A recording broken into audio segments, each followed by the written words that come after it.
Hey folks, if there's one show that can make sense of this insane world, then you should watch it.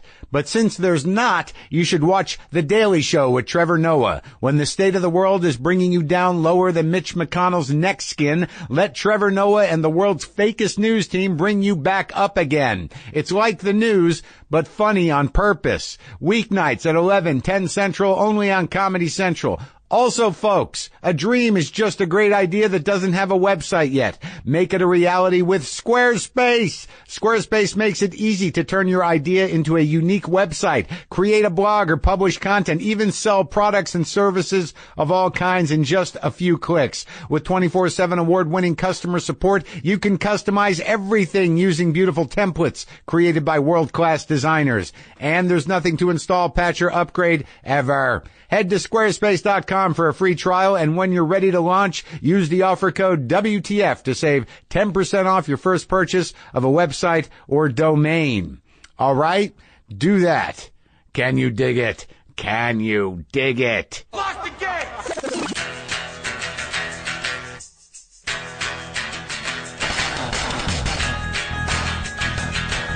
All right, let's do this. How are you, what the fuckers, what the fuck buddies, what the fucking ears, what the fucksters, what the fuck publicans, what the fuckocrats? What's happening? I'm Marc Maron. This is my podcast, WTF. Welcome to it. Thank you for joining me. If you're new to it, welcome. Make sure you go check out the archives over there on the Stitcher app. You can go back and get them all. All the 900 and some odd things. But anyways, my point is welcome. I am broadcasting from the new garage, and I'm happy to say that the garage has been christened by Tears. It happened, I don't even want to mention the guest because it actually didn't happen on mic. It happened afterwards, after a conversation where it got a little emotionally overwhelming. But tears have been shed here in the garage, and that's good. It needed that. It needed, that's sort of like breaking the champagne bottle on the ship's hull before it backs into the ocean. Now we have coronated, we have blessed, and this garage seems to actually have a bit of magic of its own. This is an old house that I bought.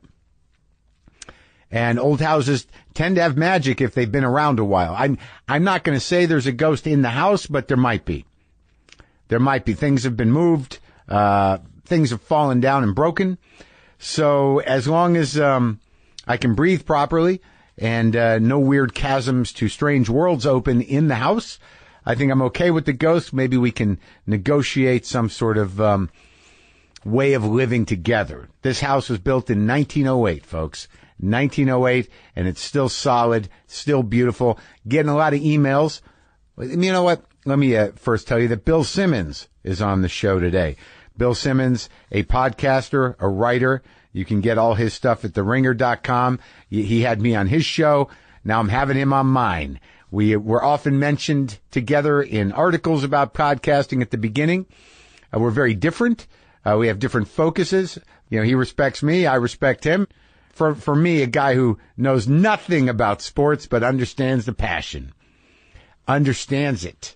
So that's coming up soon. And also we're sponsored today by Casper, a sweet brand that continues to revolutionize its line of products to create an exceptionally comfortable sleep experience one night at a time. With 3 mattress models, the original Casper, the Wave, and the Essential, Casper mattresses are perfectly designed to soothe and cradle your natural geometry. Who doesn't want their natural geometry cradled, huh? How about a little of that? Not to mention, the breathable design helps you sleep cool and regulates your body temperature throughout the night. Shipping and returns are always free in the U.S. and Canada, but the best part is that you can be sure of your purchase with Casper's 100-night risk-free sleep on it trial. After all, you spend 1/3 of your life sleeping, so you should be comfortable. And yes, all the Casper mattresses are still delivered right to your door in the amazing Casper box, which is the big selling point to me. Don't get me wrong, I like the Casper mattress. It's great, but you get very few surprises in life like that box. Get one for yourself and get some more for your friends and relatives so you can all talk about that box. The mattress breathing to life. Get $50 off towards select mattresses by visiting Casper.com/WTF and using the code WTF at checkout. That's Casper.com/WTF. Offer code WTF for $50 off your mattress purchase. Terms and conditions apply. People are emailing me asking me how the cats are adjusting to the new house. Are you fucking kidding me? They've never been happier in their life. They're not like, my old house, folks, honestly, was 929 square feet. This new house is bigger. I'll leave it at that. It's bigger. And these cats they've made it. They don't even think about going outside. That's how comfortable they are. They can each have their own room if they'd like. They can sleep in different places. But Buster Kitten is still kind of a fucking asshole and persists on beating up Old Man Monkey and Old Lady Fonda. I don't know what to do. I'm not getting another kitten so he can have somebody closer to his own age to play with. But that's what's going on. They're very happy. They're eating. They're healthy, and they seem better than they were at the old house. Maybe that old house was possessed by a lot of emotional baggage and memories that weren't so great for the cats or myself. Maybe, I'm telling you, folks, I'm not regretting leaving the old house, and that's a lot to say because a lot happened there. I was very comfortable there, but I'm really in this, and I'm having a hard time. You know, I need to put some time into putting this room together, and knowing me, that could go on for years. Like I went through a wave of, I moved all of my stuff from my house over here and spread it out as best I could. It really, I need more stuff. I don't want to get just any stuff. I need more stuff. So that's going to start to unfold over time. I don't know how long it'll take. And I don't know how long it'll take to get everything in this garage that I want. But I do know I'm happy to be here. The other thing I wanted to talk about is that I neglected to mention that last week, what night was it? Last Tuesday, that I did a show with Dean Delray. Dean Delray put on a show with a bunch of rockers. It was an evening of comedy with me and Dean and Joey Diaz, and Bill Burr. And then there was a band, and that band, including me sometimes, including Bill Burr a little bit, but Scott Ian, Nikki Sixx, Rudy Sarzo, Michael Devin, Josh Z played guitar, Steve Gorman played drums, Billy Rowe played guitar. And the album, here's the thing, the album that we did was all of Powerage. That was the night. We did a stand-up comedy show, and then they played Powerage straight through, and with a couple other songs. And I got to sit in on Down Payment Blues, which, as some of you know, was the original theme song for this podcast. Till we started to get panicky about it, and we pulled it. But I also used it on my old radio show. It's one of the best songs ever, Down Payment Blues by AC/DC. And I got to play that, and it was pretty exciting. It was me, Scott Ian, Billy Rowe, Josh Z, Dino singing, Michael Devin on bass, and Steve Gorman on drums. And I was elated. It was fucking great, man. It was fucking great. I guess I'm just reporting that, I had a good time. Is that okay? Is that okay? I had a great time. I've decided to have more good times in my life. But, I don't want to sound too chipper. God forbid. I do want to, make sure everyone knows I am going to be in Europe next week. My shows in London, Oslo, Stockholm, Amsterdam, and Dublin. Get tickets. Go to WTFpod.com/tour. Also, I wanted to give a shout out, as they say in the game, to, the woman in my life, Sarah Kane, who has an opening. This is one of the reasons we planned the trip like this. She has a big opening at the Timothy Taylor Gallery in London next week on April 18th. As I mentioned before, support for today's show comes from Squarespace. Think it, dream it, make it with Squarespace. With beautiful templates created by world-class designers, Squarespace makes it easy to turn your idea into a new and unique website. Customize everything from the way it looks to the way it works. No matter what you choose, it's going to look great on whatever device you use it on, just like WTFpod.com. Showcase your art, have a place for all your writing, announce a special project, even sell products and services of all kinds in just a few clicks. Then use Squarespace's analytics to help you grow your site in real time. It's all self-contained, so there's nothing to install, patch, or upgrade ever. But if you have a question, Squarespace's award-winning 24/7 customer support is there to help. 24/7, obviously. Keep dreaming, but make it a reality with a website from Squarespace. Head to squarespace.com for a free trial, and when you're ready to launch, use the offer code WTF to save 10% off your first purchase of a website or domain. That's squarespace.com, offer code WTF. All right? Okay? Great.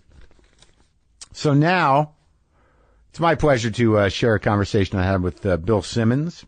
Many of you are fans of Bill Simmons. Great podcaster, great writer. Everything is available, both his writing and podcasts are available at theringer.com.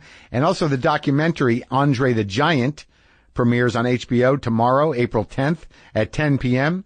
He produced that, and it was his concept, and it was a hell of a story. I enjoyed it a lot, and I didn't know about Andre. And as a guy who's involved in wrestling in a peripheral way, I needed to know more about Andre the Giant. So it's a pretty touching documentary. So this is me talking to Bill Simmons.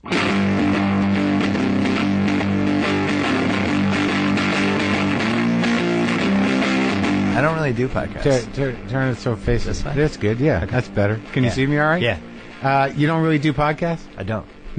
Why not? How come you're not part of a? We should talk about this on the pod. We've been on going you've been for taping 5 minutes. This? Yeah. Oh, all right.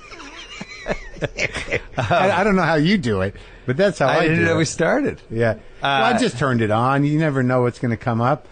No, I don't. Sorry about the noise. I'm trying to make tea here. I've got the last vestige of the kitchen I once had in there. Is this boiling pot? Boiler? Yeah.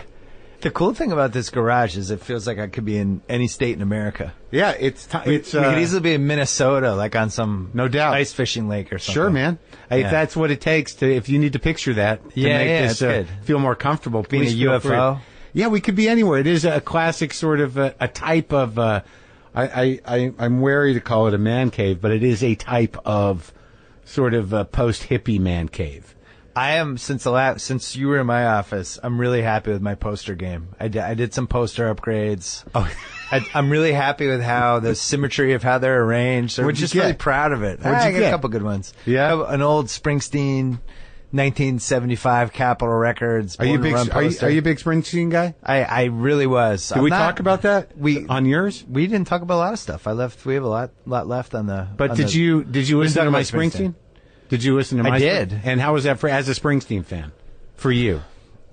It's you can weird. Be honest. You can be honest. Now, for me, it's weird to hear Bruce talk about himself because his songs are so personal. Yeah. So it's almost like you partly think you know all the answers, and then he has answers that you don't think he's going to have, and it's disorienting. It's almost like if I heard my wife on your podcast and she was telling you things that I didn't know, and I almost take it personally. That would happen, you know.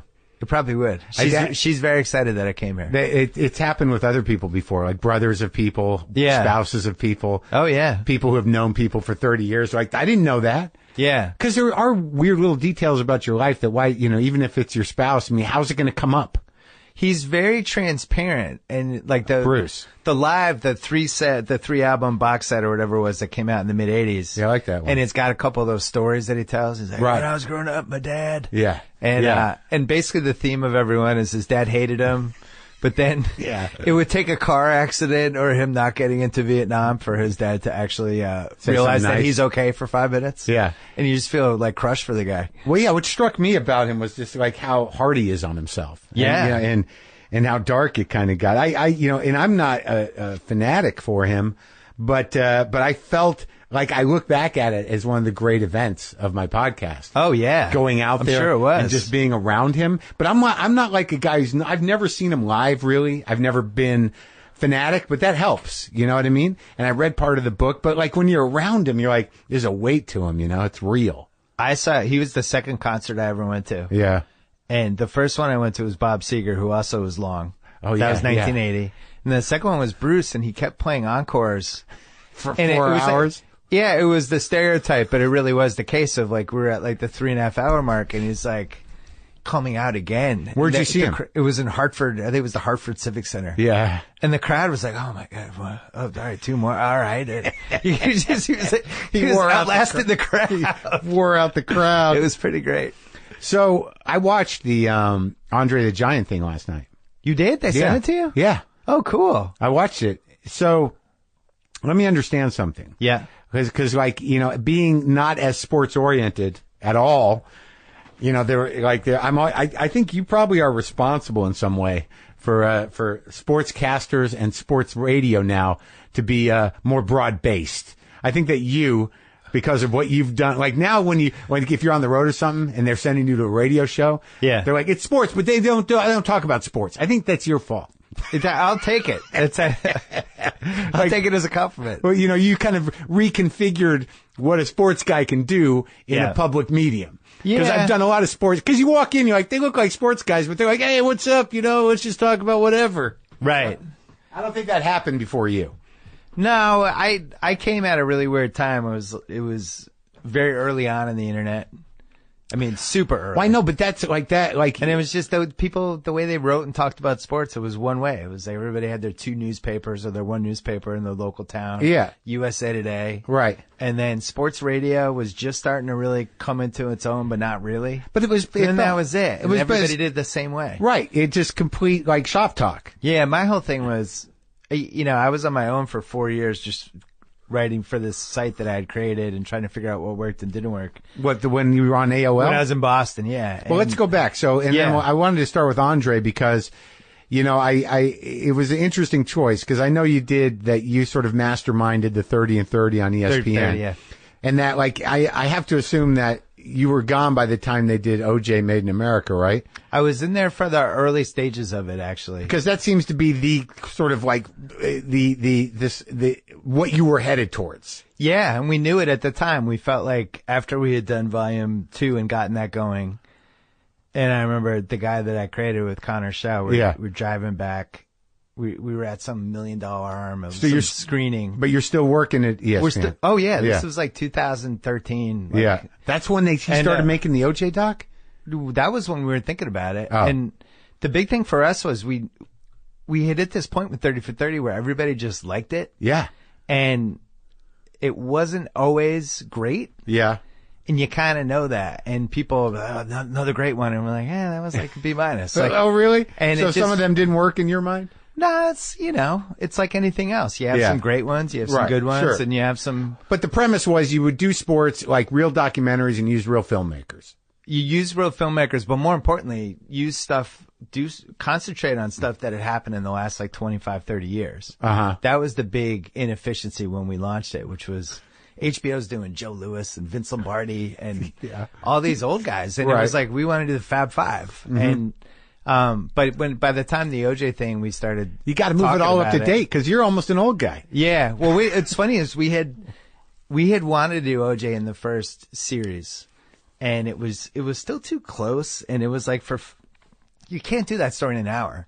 So what we ended up doing and you can't do it just about sports. No. So we ended up doing. If you did a documentary just covering OJ's sports career, a new one, that would have been insane. Sort of people would have been like, "What is this? Yeah, what about the part where he murdered people?" So we did a whole thing about the day of the car chase. Yeah, and it was an hour, and it was all the different things that happened on this day. And that was in the first volume. That was really all that we could have done with that story. But then after 5 years, it's like, hey, how do we blow this out? And the initial idea was 3 parts, 5 hours. Oh, and then it turned into what, 10 parts? No, it was 5 parts. Ezra probably ended up at 7 hours, but he took it. I mean, I was there when he sent us the treatment and then we pushed it to. You hired Ezra? Yeah, because Ezra had worked for us on the Big East. He did the Big East documentary. Yeah. He's just really talented. He's great. I talked to him about the OJ thing. I still have his treatment. It was 2 paragraphs. Oh, really? It was like 3 parts, 5 hours. This is what I want to do. And it was like, yeah, okay. This is what I want to do. I want to take on race in America going back to the beginning. Well, it was race. It was celebrity. It was sports. Yeah. And then it was also a legal case. And, initially, the first multi-part one we wanted to do was Tyson. Yeah. And I was always fascinated with Tyson Week, like Shark Week. Yeah. It was like Tyson Week, Monday, and just like tell it that way. Yeah. And by the time we actually got around to seriously thinking about it, he was like too available and too. Yeah, he's out there. He was doing Broadway plays, writing books, and it just didn't make sense. He used to hang around at a cigar place across from the Comedy Store on Sunset. Yeah. Just like, he's available. He just seemed like it just didn't seem that special as it did in like 2009 or 2010. Right. And that's when, people's opinions of him were rightfully tainted, but there were still a lot of people that had normalized him. Oh, yeah. Yeah. But I mean, what Ezra did with the OJ thing, I think it's the best documentary ever. And I also think like it's really hard to follow that. And I'm friends with him and I'm waiting to see what he does next. Ezra? And he's so smart. He understands like whatever he does comes under this shadow of this amazing achievement. And that's really paralyzing sometimes. But you weren't there for the follow through of it? I mean, I wasn't. I was there from when we got it greenlit, when he went off and started working on it. But the good thing about people like Ezra is they just kind of go off. If somebody's really good at doing a documentary, and Jason Hare for Andre, the same thing. They just kind of disappear. And it's almost like they go into witness protection and they dive into the footage. They read everything. Yeah. They live and breathe it and they become obsessed with it. And I think that goes for a lot of things, but especially documentaries. The good ones are like, we had this problem with the first volume of 30 for 30 where we do certain people. Yeah. And it was just part of one of 7 things they were doing. Right. It's not going to work. It's got to be like, this is all I am doing all the time. Yeah, and it's a solo journey because so much of it is found footage and organization and creating a narrative. Interviews. Who do I interview? Who's good? Yeah. But I'm sure it's the same thing when you do a stand-up special. It's like, you can't do a stand-up special as one of the 7 things you're doing. Like, you're all in, you're testing material for weeks and weeks, you're writing constantly. Well, at night, I mean, you're sort of, you can do other things. It's not as all-consuming because I don't have to book out a few hours during the day. Yeah, I guess that's true. But it's the number one thing in your mind. Oh, yeah. Yeah, I'm book out a few hours a day to talk to myself. Right. Kind of get on the mics with me and figure out where I'm at. Yeah. Work some material. It's really hard to do a documentary because I love it. I don't watch enough of them. Yeah. And it's frustrating because I did so many that I can watch them now, know exactly what's right, what's wrong, what they should have done. Where the turn happens, where like, oh, it's getting sad now. Well, now I don't know what to think. True. No, but the biggest mistake people make is they keep too much. Yeah. And the directors fall in love with what they did. So, first of all, were you pissed off that you didn't get to follow through, be there for the whole OJ thing, or that you left him in the middle of it? No. ESPN? No, it was already on its own. I was not pissed off about that because it was Ezra's thing. I mean, our job was to get the series to the point where we could do something like that, and to recognize somebody who's as talented as him, and to give them the chance to do it. And that was the last of you and ESPN. Yeah, pretty much. When I was leaving, he was working on it. I mean, we'd heard a couple different stories from when he was kind of preparing it and doing the interviews and stuff. But then I knew it was going to be really good. I didn't realize it was going to be great. Anybody who realized it was going to be, or claims they thought it was going to be that good is lying. And it was Ezra going from like one level of his career to another level, which happens usually. I don't think he's maybe in his late 30s or mid 30s. Oh, is there actually a chart where I don't know the age syncs up? I think he had done enough projects that it was like, because I was way late on that chart. Yeah, I think both of us were just starting to tip up now there. No, but I think you hit a point where you kind of know what you're doing. Yeah, right. And I think also he had that, like, he must have had that moment with himself where he knew it was getting bigger and he could manage it and it was worth following it. Yeah. Once it started, it must have just started to open up to him at some point where he's like, this is all layering up and I'm covering all this stuff and there's no reason to stop. There's no reason, right? And the other cool thing is it's the best documentary subject I think you could really ever do. Mm-hmm. At least for sports, because it wasn't really about sports. The bad thing is I think it's convinced a lot of people like, oh, you should do this will be like the OJ thing. And it's like, this was like a special topic that hit so many different things and went in so many directions. You can't replicate this. It always happens with executives. They're like, they so easily go like, no, just do that. Yeah. Hey, make it 4 hours. Yeah. OJ was 4 hours. Like, that was great. Guess what? Documentary should not be 4 hours. This was an exception. But so the Andre the Giant thing, this was like something you've been working towards for a long time? Yeah, when we came up with 30 for 30, it was on the original list, and the WWE wasn't ready to outsource anything, especially him, because he's one of the biggest stars they ever had. But this is interesting because so now you're kind of doing it at HBO, who you have like a big overall deal with of some kind, and this is your first documentary with them. It was in 2015, it was the first one I wanted to push HBO Sports, and this is a wrestling show. Yeah, but it's not really about wrestling. It's about a giant guy. No, it is. But right. But it's about the form. Who knows is going to die. Yeah, no, I get that. Yeah. But the form is wrestling. It's not football. It's not basketball. It's not, soccer. It's not like, and I'm not saying, I'm certainly no longer in a position to say that wrestling is not a legitimate sport. Yeah, I know. But people get mad. No, but I'm on a wrestling show. So I've had to learn. And I certainly have respect for the form, but it's fundamentally about, a spectacle, an entertainment. Right. But so it didn't really matter. You still, as a sports guy, were like, it's important. Andre's important. Yeah, because I felt like when I was growing up, he was one of the biggest stars we had. But were you a wrestling kid, obviously? I was. I got into it probably when I was around 10. 10? I was the only child, so I was ready to get into anything. What year was it? We're talking like 79, 80, somewhere in there. So I remember Andre Killer Khan broke his ankle. Were you a latchkey kid, or did you have people around? Or, what is a latchkey kid? Like by yourself in the house? I was there in the days. I really was. It was a different era. I used to walk home from school. Right? Let myself in. What state are we talking about now? Massachusetts. Like what town? It was Brookline. Where in Brookline? Chestnut Hill. Oh, okay. Up off Route 9? Yeah. Uh-huh. Yeah. But it was a different era. You walked home from school. And how old are you? I'm 48 now. I'm 54. All right. Yeah. So, right. Yeah, you didn't have to be afraid. Sometimes it's snow. You walk home in the snow. We did the blizzard. It was just, we were out. Blizzard is 7 to 8. You just go out and your parents see you in 8 hours. Yeah. We used to go to the dump and look for Sports Illustrateds and Playboys. And did you find them? Yeah, sometimes. Where was the dump in Chestnut Hill? The Brookline dump. It was a Brookline long walk. Dump. Yeah. Whatever the Chestnut Hill dump was. Yeah, we would go. So what were you doing? Let's go find some stuff. What were you doing you were the only non-Jew in a world of Jews up there? I actually, I will say I went to a lot of bar mitzvahs in the 7th grade and did not really fully understand it. Uh-huh. Yeah, it was a different time. Your Chestnut parents Hill left Mall. you alone. Oh, the Chestnut Hill Mall was incredible. Mm-hmm.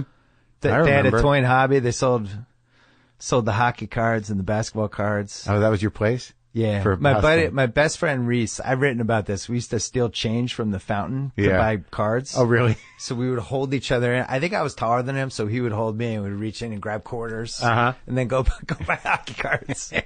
But yeah, those were the days, man. Now it's like you can't, your kid's going anywhere and it's like you have Obama. Yeah, you got full security. How's Zoe getting to school? Yeah. Your grandmother's taking her and then they're just picking her up at 3:15. How far is the school though? It's like 20 minutes. Well, like in Chestnut Hill, you could probably walk it, right? Not a big deal. There's a lot more walking. Yeah, I remember that. And it was fun because you'd have your friends and sometimes you'd just walk. Yeah, and just keep going. There was more playing. It would be like, well, the guy in the next street, there's him and he's got his 2 brothers. Let's go over and play hockey all day. And now I think it's moved more toward, video games, Instagram. Yeah, they can relate to people that have seen them. Yeah, kinda, can they? I mean, in a lot of ways, yeah. But you don't get the feeling, you don't get to sense their vulnerabilities, the humanity of the person, the competitive nature when you're doing an actual game is different than a video game. I agree. When you're bullying somebody, you bullying's stop. Harder and easier. Well, it's easier now, but because you don't see the guy about to cry. Right. Back when you were just a shitty bully as a kid, you're like, oh no, he's about to cry. Hey buddy, I'm sorry. No. Hey, man.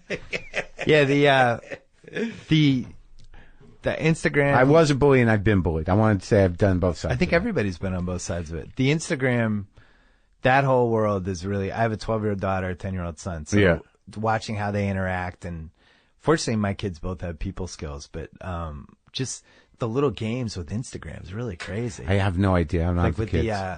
With the girls, and if somebody's not in the group picture because they all went to the mall, their feelings are hurt. It's like it's this whole more elaborate way to hurt other people's feelings that you really have to be careful of. I can't imagine what it's like to have kids and have to explain to them something. I will say that I had Klosterman on my podcast the other day, and we were talking about the Parkland kids. Yeah.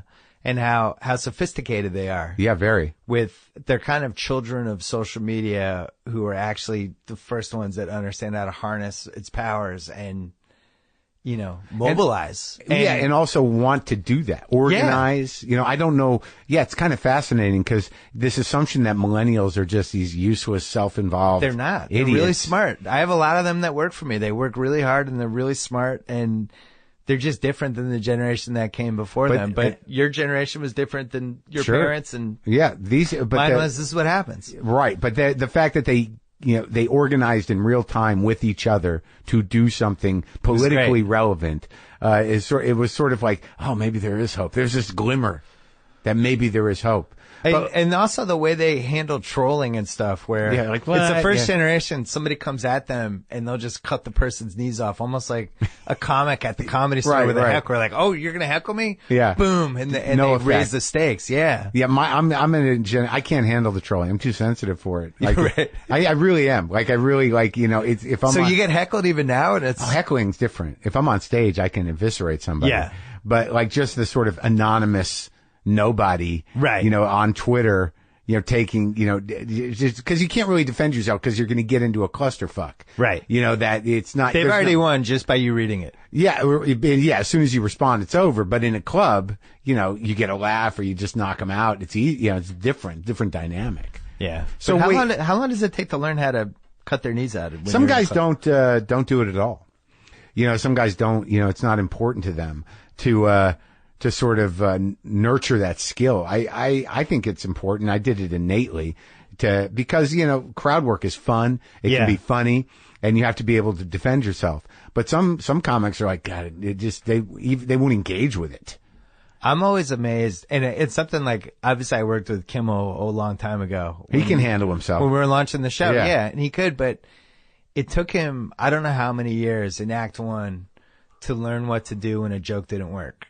Which was Carson's greatest skill. Right. Carson was just always that weird beat. Yeah, he was the funniest when a joke failed. Yeah. That's when it became funny. Because he rode with whatever and he made fun of the audience. Yeah. And Kimmel, it took a while. Oh, yeah? Just to get the reps of, oh, that didn't work the way I thought, and they reacted this way. I'm going to twist this and still make it and still save it. And now he's the best at it. Well, all those guys. Yeah, I think he's very good because he can sort of really handle trolls, you know what I mean? He online and stuff. He's very good at handling trolls. Yeah. Cause they kind of creep me out. Yeah. The trolls. He is very aggressive with all of it, which I think is an interesting way to play it. But it's worked for him. And also he's very emotional now. He's sort of grounded in an emotional place and he's being very honest. So let's go back. Chestnut Hill. Yeah. You're, an only child. Yeah. So where's your mom and dad? I think he said only child, like I was in the some weirdo. Yeah, in the army or something. Well, they kind of freak me out a little bit because I always assume I'm freaked out by only children. Yeah.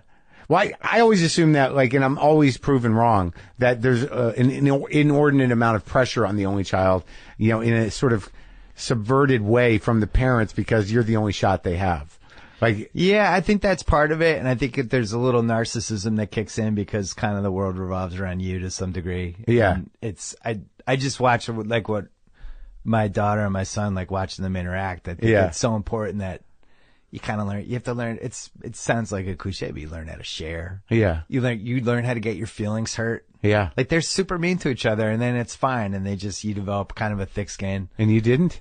Well, you're an only child. Everything is new, and especially back then, you don't have the internet, anything like that, and you're learning how to interact with people either at school, family functions, or when you're out, or just from TV. Yeah, and shit like that. And TV had a huge impact on kind of every thought I had growing up because I watched a lot of TV, and I felt like those characters were my friends. And your where were your folks?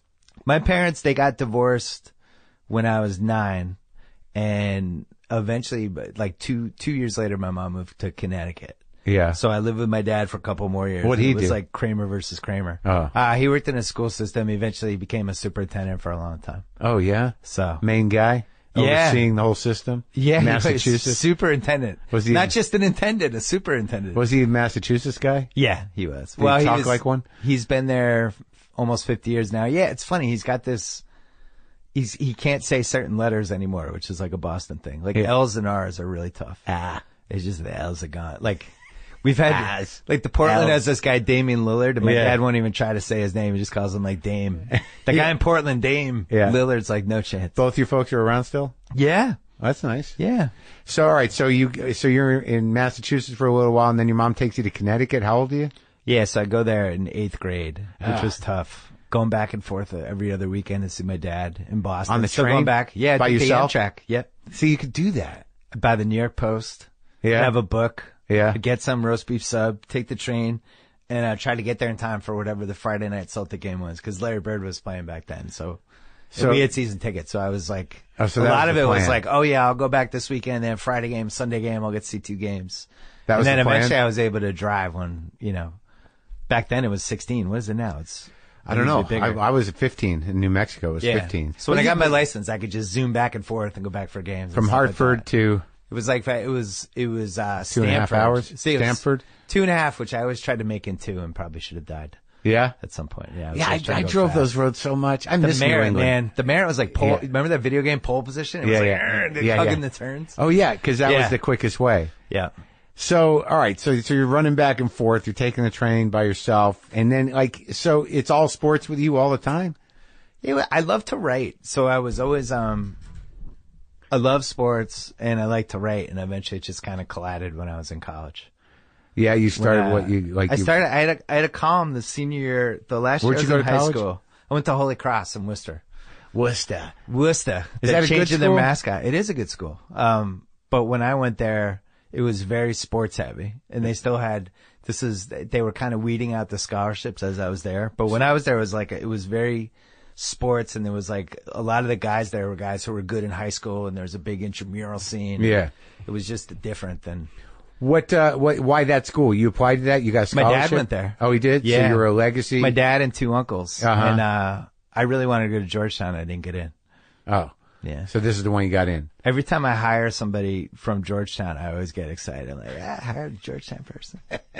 I just hired somebody with the Georgetown. Like, what was it about Georgetown? Look at me now. I've just been Georgetown. Now they're working for me. I got a Georgetown person. Yeah. No, it's tough though. I wanted to go there because they had great basketball, and I liked Washington. Yeah. And I just kind of got my heart set on it. Washington in terms of the city or the... Yeah, the city just seemed cool. Were you interested it seemed like in politics? Boston. No, not at all. Yeah. I actually, when I went to college, I wanted to be... It's kind of like Boston. I wanted to be a sports agent. Oh, really? I did, my first major, I think, was... I don't remember if I settled on it, but I ended up doing poli-sci. Yeah.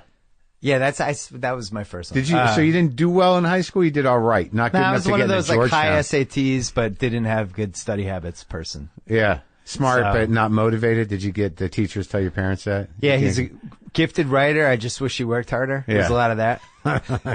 Yeah. It would be nice if he turned assignments in on time. Yeah, so in college, it all kind of fell into place because You didn't write. What did you write for the paper in high school? I did the last couple of years, but it was different. I didn't know what I was doing. In college, it was like, I saw the column I wanted. I went in. I badgered the guy to let me try it. I wrote the first issue of the first year. Gave me a column. It was called The Ramblings. Yeah. And I wrote that one, and it was good. And from that point on, I never missed all 4 years. I had a column every time. And I used to, on Fridays. Was it weekly or daily? It was weekly. The newspaper would come out on Fridays, and I would go to the cafeteria to get food on Fridays, and I would see people reading it. And I was like, it's like anything else. You're like, when you're good at something, you really, when you feel, especially like somebody like me, I'm an only child. I don't know what the hell's going on. I'm like, I know I'm good at this. Yeah. And you just kind of, that's like, I want to do this. And did you get notoriety? It's sort of like the Andre story. Like, what else is he going to do? He's a giant. What else is he going to do? Yeah, it is a little like that. Yeah, it wasn't a huge campus, but it definitely started having an impact. And I started feuding with the guy who ran the college. Was named Father Brooks. Yeah. So Catholic guy. I was calling him Father Crooks in my column. And who was the other guy? Oh, it was like Father Markey. I was calling him Father Malarkey. Yeah. Because they were getting rid of scholarships. I was calling Father Crooks and Father Malarkey. So you're starting shit. I was starting shit, and I got called in once, and I was like, this is good. Let me get paid for this. The power of journalism. Yeah. It was good, though. It was fun. And at some point, I just realized I think I could do this and get paid for it. But taking a position like those seem like that were you taking a position politically on campus? Were you actually, other than just calling them names, were you? Yeah, it was back then when you wrote sports columns, it was a lot more abstract and you would have more fun with it. Now it's very first person. Here are my feelings. Sure. Here's my take. But didn't you do that? Back then, I did some of that, but back then part of the art of writing the column was to try to mess around with it and come up. Try to say what you were saying, not in the way people would think you were going to say it. So I created characters for them and did that whole thing. But you seem to like to start shit. Yeah, sometimes I would like to start shit when it's justified. Right. Like to me, it's like there's two types of people who do this, you know, especially now. It's the people that start shit just to start shit. Right. And I think a lot of local sports radio hosts are like that. Yeah. But I think when you start shit, if you really believe what you're saying, it's a little different. And I always try to, whenever I'm writing or talking on a podcast, to me, it's got to be genuine. It's always how I feel. I might be wrong. I might not have all the facts that I needed when I made the assessment, right. but I genuinely feel that way. So your style started to unfold in college, or not quite yet? No, in college it did, because I was trying to write a little bit from the fan perspective, and meld that with some other things. Who did you like reading, like journalistically? It was all kinds of people, but this Hunter S. So when I was in Boston, they had these. We just randomly had a couple of awesome sports columnists, Ray Fitzgerald and Lee Montville, and they did not write the typical sports column. Who were they writing for? What paper? They wrote for the Boston Globe. Yeah. And the columns that they wrote were basically, you know, thoughtful, a little bit from the fans' perspective. They weren't stuff like, Carlton Fisk is a coward and needs to go. Like, they didn't write that stuff. And so it was a little bit of that. It was Roger Angel in the New Yorker, the way he wrote from the fans' perspective was a big influence. And I don't know if you ever read a book. William Goldman wrote a sports book with Mike Lupica. William Goldman's the famous screenwriter. Yeah. And he wrote from the fan side, and Lupica wrote from the reporter side. And it was about this year in New York sports. And Goldman's fan columns, I basically just started ripping off like that style in college. Like I was like, that should work as a column. Yeah. And no one was doing that though. Nobody was. Really? Not really. It was just part of an experimental book in a way. Yeah. And then the other thing, I was sprinkling in a lot of pop culture because it was working for Dennis Miller. Yeah. So Dennis Miller was the Weekend Update guy. Yeah. And I would watch the Weekend Update, and he would have like just these random, obscure pop culture reference jokes that I just thought were like the funniest things of all time. Yeah. You know, I remember there was that one about blah, blah, blah. But it's like playing Stratego with the Lander sisters. And I was like, I get that. That's a great joke. Yeah, right. You felt in on it. Work those in. You still feel like you had to be a little smarter than the average knob to get them. Yeah. I mean, like, the thing about Dennis, you know, he wasn't necessarily my cup of tea, but you had to be impressed with the lyricism and how many references he could get in. And then sometimes you're like, I don't even know what that is. Yeah. I got to go look that up. I got to learn something today. Well, and then when somebody gets it, I remember I used to do this one-liner thing. Yeah. That it was a column of one-liners, which now would basically be, I guess, Twitter. You wouldn't even need to do it. Yeah. And one of the lines was about the 3-part Hawaii Brady Bunch episode when the mask, when he found the weird, the tiki guy, Vincent Price, kept the kids in a cave. Yeah. He kind of kidnapped them. Right. And then Mr. Brady and the Bradys, they found the kids, they freed the kids, and then they kind of felt bad and they invited Vincent Price to the luau. Right. And I was just like, why the fuck did they invite him to the luau? Like, he should be in jail. He kidnapped their kids. So I did a throwaway line in that. And then at a party that night, a couple people were like, Vincent Price, man, that was some good shit. You know, and I was like, oh, good. Somebody got it. So you just kind of don't know. So you kind of like, you like the attention but also you land in jokes.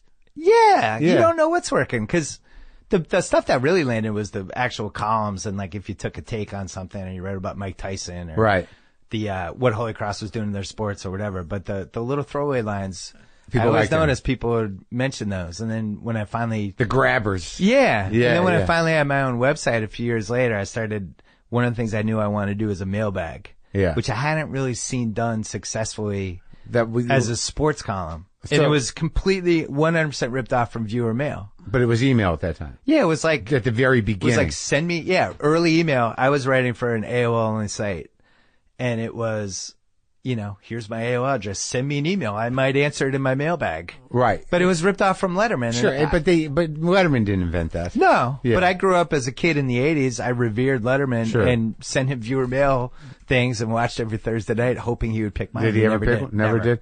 But so you do undergraduate at Holy Cross and you're studying political science. Yeah. Poli-sci. But you're just doing, mostly you're preoccupied with writing. You do okay in college? I finished with a 3.0, which was a miracle. That's pretty good. I had a 2.5 after freshman year, and my dad wasn't. Did you get along with him? With my dad? Yeah. Oh God, yeah. That's good. Yeah, he's my buddy. I actually made him as my column evolved. He became a character in the columns, pretty much. Yeah. And it Did was he like that?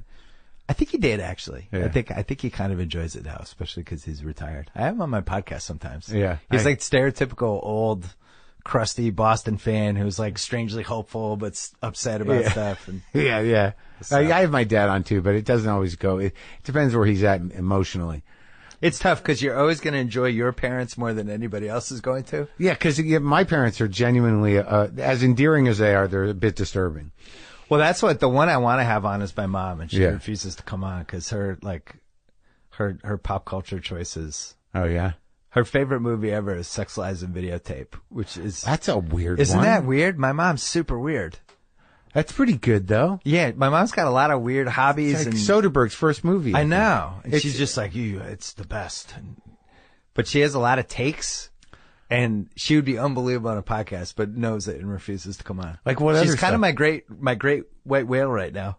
Oh really? Getting my mom on my podcast. What other things is she like into that's odd? She's obsessed with wine. Right now she's watching, With wine? she watches all English shows on like Netflix Yeah. and Amazon and Hulu, like Yeah. anything that's English, but then weirdly went to like subtitle shows, and she's like, I just watched this amazing Italian drama. And Yeah. I'm just like, what are you talking about? What did she do while you were growing up? What was her job? What was her world? Initially she was a teacher / social worker. Uh-huh. And then eventually just got remarried and became a mom. And then after I went to college, had this whole run as like the manager of a jewelry store in Greenwich, Connecticut. And I don't know. She's had a lot of Doing that, lot the of older lives. lady business thing? Yeah, well, she wasn't that old at that point. Eventually She got just like- older, but yeah. And did that marriage last between her and the next guy? Yeah, a while. Yeah. 30 years. He's your stepdad? Yeah. Yeah? Yeah. Huh. Like that guy? Yeah. All right. I like everybody. Dude, come on. You don't. You can't. Is this where you're trying to get deep on me? No, I'm not trying to Yeah. get deep. I'm just curious. No, I I don't had a come good- from that. I don't come, the stories, like, I know that divorces, my parents get divorced when I was 35, so I didn't have to deal with that. Yeah. Other than, in sort of hindsight or as a grown up. Right. But I've talked to a lot of people that it affects them one way or another, or it doesn't, or they don't think it does. But step parents, I can't imagine. It must be just weird and difficult. I'm fascinated by kids of divorce, and I have a couple friends now who are divorced who have kids, and That's and I've happening. talked to them about it because I was like, "Here's what happens when you're the kid of a divorce. You can tell them. You can, I was like, you're gonna play your parents against each other. You're gonna learn two things. You're gonna learn how to lie to your parents. You're gonna learn how to lie to them to make them feel better about things that it feels like it might hurt their feelings if they found out. Yeah. And then you're going to play them against each other to get what you want. And it really turns you into like kind of a devious person. But it's just instinctual. Yeah.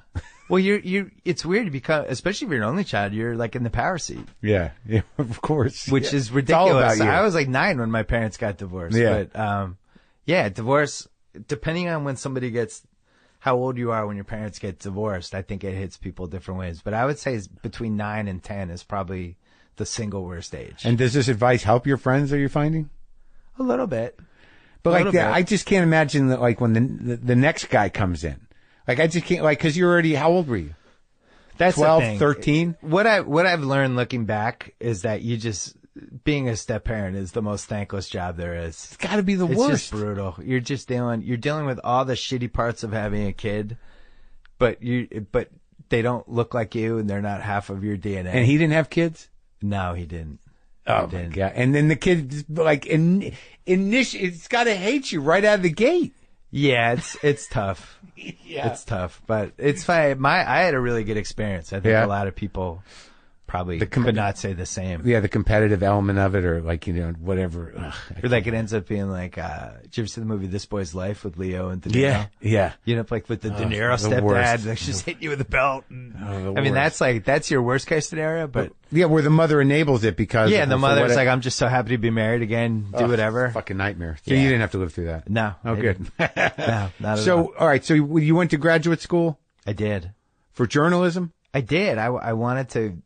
This is a really weird era, and there's only a couple movies that have captured it. Yeah. Where like Reality Bites and Singles and Kicking and Screaming and Yeah. couple, but it was like before the internet in the 90s that all these kids graduated from college and they didn't 100% know what to do. Like Right. the ones that want to be more artistic. And Yeah. it's like, I think I want to be a stand-up comic. I'll go to LA, and right. I think I want to act. All right, I'll go to LA. I hope I meet somebody. And with writing, especially like if you're trying to write about sports, yeah, your only path was to go to a newspaper. Right. And the thing with newspapers is people are at newspapers for 25, 30, 35 years. And forever. You go in, it's not a meritocracy. And I spent probably 3 years after graduate school working for the Boston Herald. Then so you did 2 years in graduate school, got 1 year of graduate school, master's in journalism in 1 year. Did you double up, or was that just the program? It was like an accelerated program. Oh, and then so then you go do what you think you need to do, get a job at a newspaper. Yeah, but this is great. I'll have a column in 2 years. Right. And then the world doesn't work that way. And then you're like, what the fuck? And what was it like? I just had just a series of bad breaks. And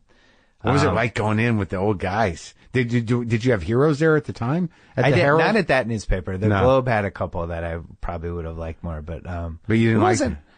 Yeah, it was just rough. It was like an Aaron Sorkin show. Yeah, it really was. It was like just fucking crazy. Yeah. And at some point I just realized that I just was going to go crazy if I stayed, because it just would have taken so long, and kind of gave up. And you just got other jobs? And I was like, I'm going to freelance. And then you don't get a freelance thing for 3 months. And then it's like, I'm going to work. How are you going to make a living? I guess I'll bartend at this restaurant that's opening up. And now where was that, I'm Boston? a waiter and bartender. It's in Charlestown. Yeah. And then did that, and all of a sudden a year goes by and I haven't written anything. And that's when I started my site, because it was like, but were you boozing? Were you getting sad? I was doing the whole thing you do when you work in a restaurant. You stay up late. Yeah. You get to know people from other restaurants. Yeah. You get to know like everybody who's in town. Drinking after hours. Oh, after hours. Like you're up till 3:30 in the morning, smoking cigarettes. Like, waking up at doing the snooze, the next doing day. some blow. No, never did that. It must have been around. I can't say I'm so innocent with that stuff. Because I bet it's a different era too. When I was at restaurants, it was everywhere.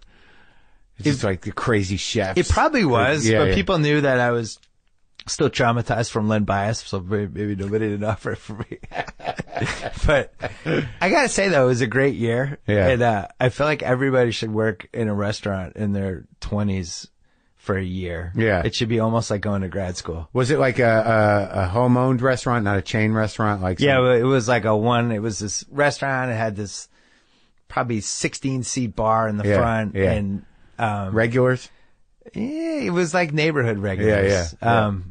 But it was cool. And then at some point you look around, you're 27, you're like, am I really going to give up writing? And Is this it? Yeah. tried to get it going again. And how'd you do that? Is that when AOL came in? Yeah, so they had this site called Digital City. It was all these different little cities. So this is like at the beginning of the internet. Yeah. Kinda. I had only had AOL. I had only had email for a year. Yeah. So 96, I got email, and I had AOL. Yeah. AOL you was didn't have like, a choice, really. Yeah, I didn't know what else to get. There's only a couple other ones, right? In Earthlink retrospect, it had been on for people that had email since like 92, 91. I had no idea. I had no idea this whole world existed. But I don't remember when I got it. Yeah. So they had these Digital City Boston Yeah. things, and there was a guy, it was Digital City Boston. Yeah. And there was a guy called the Movie Guy. Yeah. And he wrote movie reviews, and his picture was on there. Yeah. And I was like, oh, I wonder if they want a sports guy. So I just started badgering them, and then they finally gave me a column like in the spring of 97. They built like this little site for me. Yeah. I edited it myself, did all that. And I was Boston sports guys. And it was like, I think it was $50 a week the first 3 months. And so, and it was just how many were you writing? I was trying to write, I think 3 times a week maybe. But I had a whole plan for what I wanted to do. I wanted to do like, I knew I wanted to do mailbag. I knew I wanted to do like a 30 best sports movies ever column. Yeah. I knew I wanted to write about I do a running diary of watching the NBA draft with my dad. Yeah. Which is like time stamped. So I had some plans for the first couple months. That were actually repeatable. Yeah. Refillable. A couple gimmicks that I thought would work, and then some, just have a little more attitude and just kind of appeal to younger audience. Cause at the time I felt like all the people in Boston were not appealing to me. Right. Like they weren't writing or talking to people in their 20s who like sports. Mm-hmm. And I was like, there's a show or a writer or somebody out there that's going to connect with these people. And that was you. It took a while. Yeah. Yeah. I mean, it was so early in the internet, like the first year and a half, you could only read the column on AOL. Yeah. And, I'd have buddies at work who couldn't read it. So I used to copy paste the column and mail them to my buddies. Yeah. And then they would mail it. And then all of a sudden this little mail chain of the column was out, and it was like people kept asking to get on the list. And all of a sudden I had this list of like, I don't know, 700 people or something. And I'm sending it out. And then one day somebody mailed me my own column. Like, you should check this out. And my name had been, I was like, it's my fucking column. Yeah. But that's what it was like in the 90s. I mean, it was like the wild, wild west. And when did it start to take form? When did you start to, be able to get some metrics on it? So, outside of like email. Like, the big thing for me, it was funny. There were two things. One was that sometimes the AOL main page would run a thing. So it would go from, I'd be writing from 5,000 people to like 2 million with one column. Like, whoa, hey, that was cool. Because they put it on front? They put it on the front. And then the other thing was to get a keyword. So I had a keyword sports guy. Yeah. And because I'm such an idiot, I thought the keyword was more important than just like maybe getting sportsguy.com, which would have been a much better way for everybody to get it. Because you were still in the AOL thing. Yeah, I was like, AOL, it's my little universe. But, right. But by 2000, you could feel things opening up. And the biggest thing that happened in sports was Peter Gamans, who was the biggest baseball writer at the time. He decided to make his column ESPN.com only. It was not available in a newspaper. You had to go to ESPN.com to get it. And that was the first time people like my dad and my Uncle Bob were saying, so I type in ESPN.com and then does it pop up? What? Yeah. So you could see everybody like going through the process of it. He was bringing them into the internet. Yeah. And that's when I was like, the internet's going to happen now. I really. Because of that guy. Yeah, that, and there was a trade, I've told this story before, but the Red Sox traded for Pedro Martinez. Yeah. And like, in 97, it was the first year I had my site. And the trade happened, probably like in the morning, like 10 o'clock range. Yeah. So I wrote a column about it. I got emails about it, was working on another mailbag for it. And like this whole news cycle happened. And then the Globe comes in, 18 hours later. It's like, Pedro Martinez has been traded. It's like, yeah, we're all over here. We've already been talking about it. And that's when I really felt like newspapers were in trouble for the first time. They were just late. Right. It was late in like a really embarrassing gap kind of a way. With that kind of stuff. Yeah. It's like, that happened. What do you think? Yeah. And you react. And now the internet is with Twitter 20 years later. It's like, this happened. Boom. Here, my take. And it's just never ends. For better and worse. For better and worse. But then ESPN hired me. And when they hired me, I knew. Out of AOL. Yeah, that was spring 2001. They had me write a couple guest pieces, which each time I wrote them, they really took off. And I knew at that point they were going to hire me. And was that an exciting day? Yeah. Well, for a couple reasons. One was I was like 31 at that point, and I don't think I had made more than $42,000 a year or something. Right. And I had a girlfriend. I wanted to get engaged. And, I was like, wow, this is, meanwhile, I signed like one of the worst contracts ever, but that was, but it was a job that meant security. It was the number was big, but they like owned my ass for 3 years in all these different ways. And I was just so happy to sign anything. And what was like at that time? So could you tell how big your following was through AOL at all? You didn't really have I could tell stuff was happening in Boston. So like the Celtics, the fourth year I had my site. Yeah. I could tell people in the bars and stuff like that. But it was referencing you? Yeah, just like people like, hey, are you? And people from different teams who work for different teams reaching out to me and things. So it was clear something good was happening. Right. But then at ESPN, when I joined ESPN, it was really the only sports website that mattered. So I joined this page that had some great writers like David Halberstam, Ralph Wiley, Hunter Thompson was writing there at the time. Yeah. And all of them were kind of from a different generation. They're all great writers, but they weren't writing for the internet. Did you read Hunter? I read all that. I mean, when I was in college, I read all of those. Right? Yeah. But so it's a good first person. Good first person. Oh my God. The Las Vegas. I like some of his features too. I do too. The short stuff's great. Yeah. Yeah. So like at that time, like you're writing, you got hired at ESPN, you're in big company, you're getting popular, right? Yeah, there was, but the internet still wasn't in, like, you didn't see it as huge yet? Or? No, to me, it was like, I was still looking at it as like a gateway to do something else. Yeah. You know, I like always what? wanted to create like a TV series. I'm like, maybe this will lead. I'll create my own TV series. Right. Or maybe I'll get to write for, Letterman. Right. And it seemed like a step to do something else. I didn't see the potential of it. I knew wanted the to write for Letterman?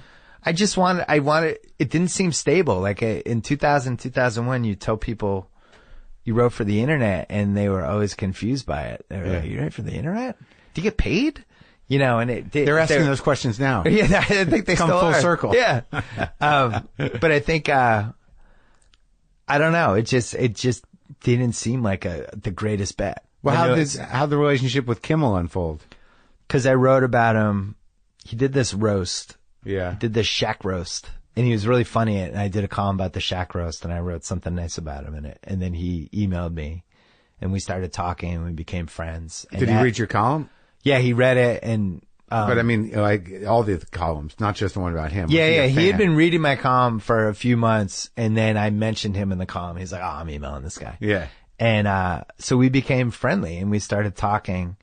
And right around that same time, it was summer 2002.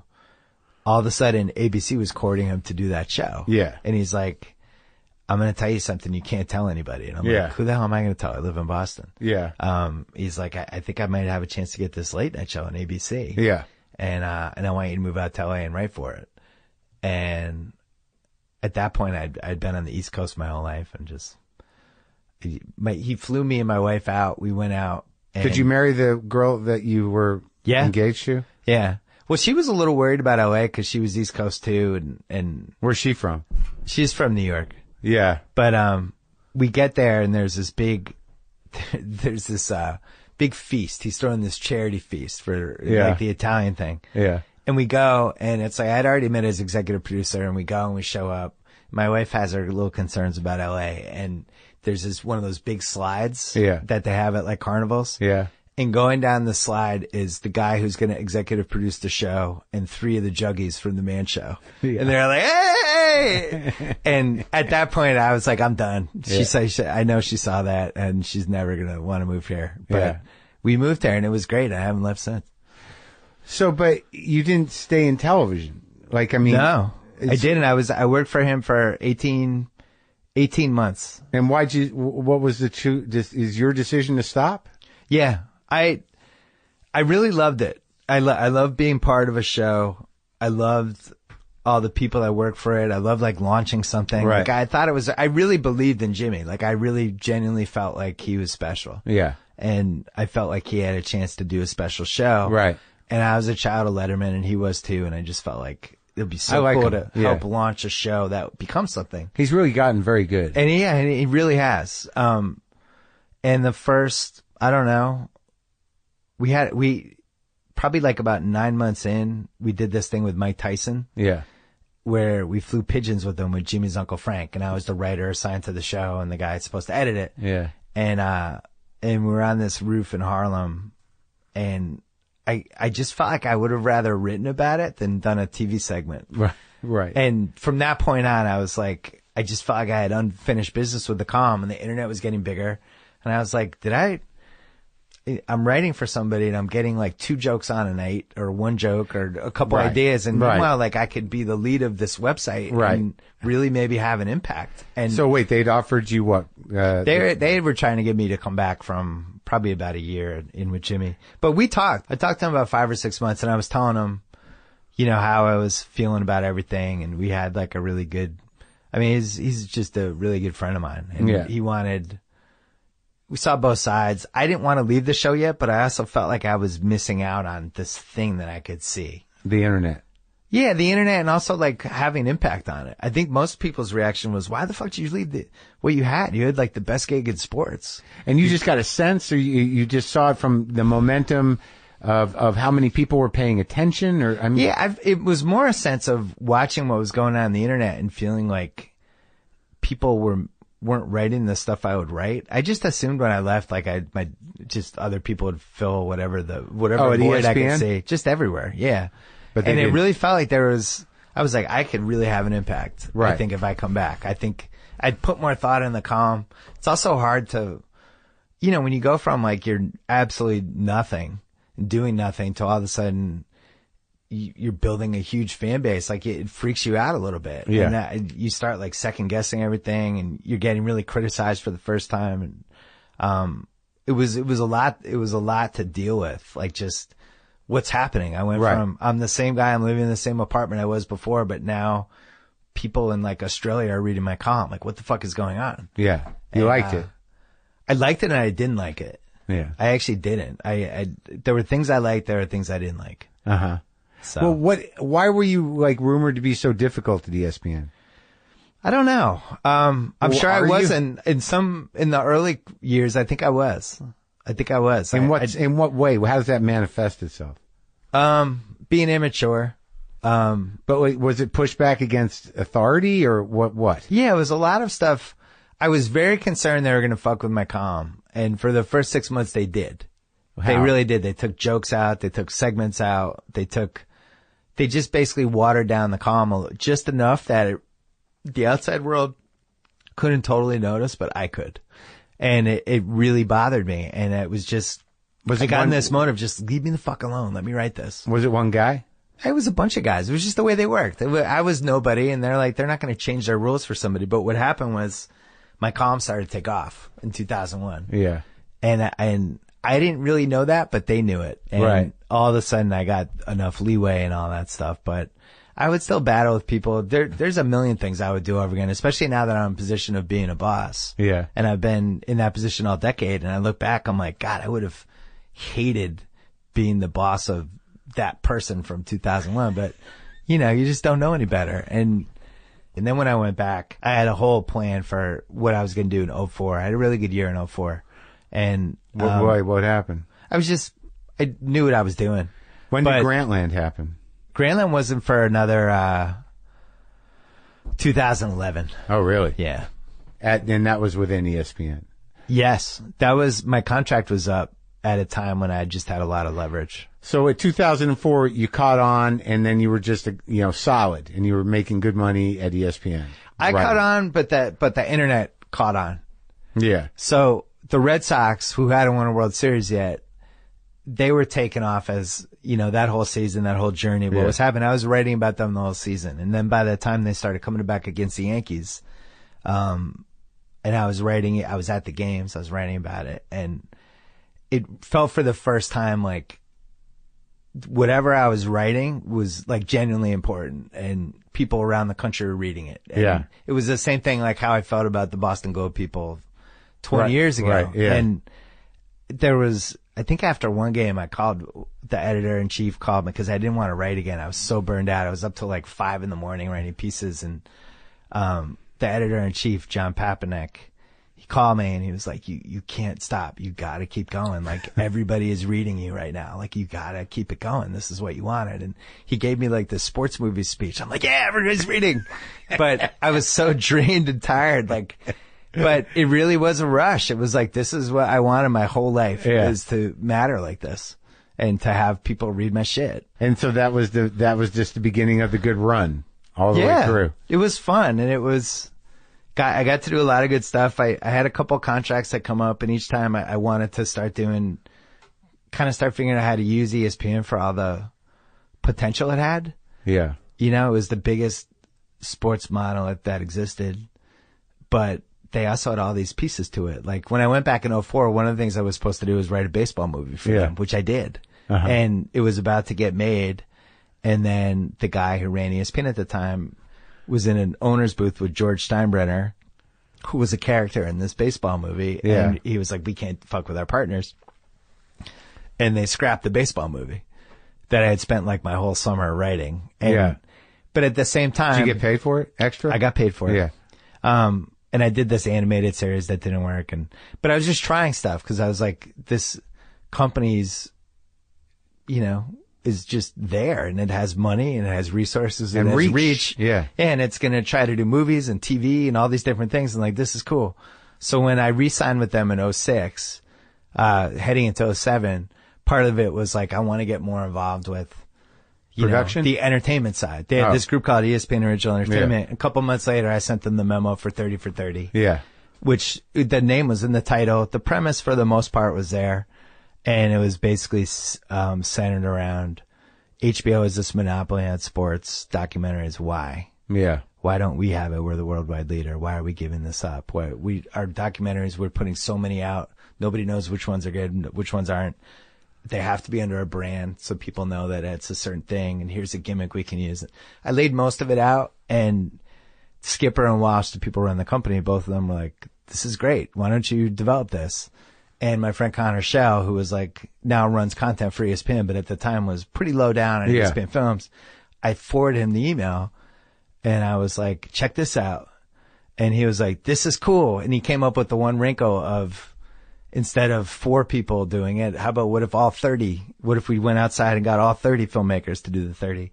And then he flew to LA and we had this awesome marathon meeting in my little guest house in the back of the first house I bought here, and we sketched out the whole series. And then we fought to make it for, I don't know, the next year and a half until it finally happened. And you became a TV producer. I did. And at the same time, I was writing my basketball book, which was like, it was my second book. My first one did well, but I felt like they had screwed it up. Put the columns? Yeah, it was like a Red Sox book. And why'd they screw it up? They didn't release enough of them. I was going to these book signings and they had like 25 books and there was 300 people there. And I was like, this sucks. Yeah. So then when I did the basketball book, I was like, I want to make this like the biggest basketball book, the biggest NBA book. It was 700 pages. But so I had that coming out at the same time 30 for 30 was coming out and my contract was up. Yeah. So I used that as the leverage to do this site, which ended up being Grantland, that I had always thought would be cool. And I also had my podcast at the time too, because I had started doing a podcast in 2007, which we talked about on my podcast. Yeah. And they had no other podcasts that were really resonating. But they probably didn't get it, right?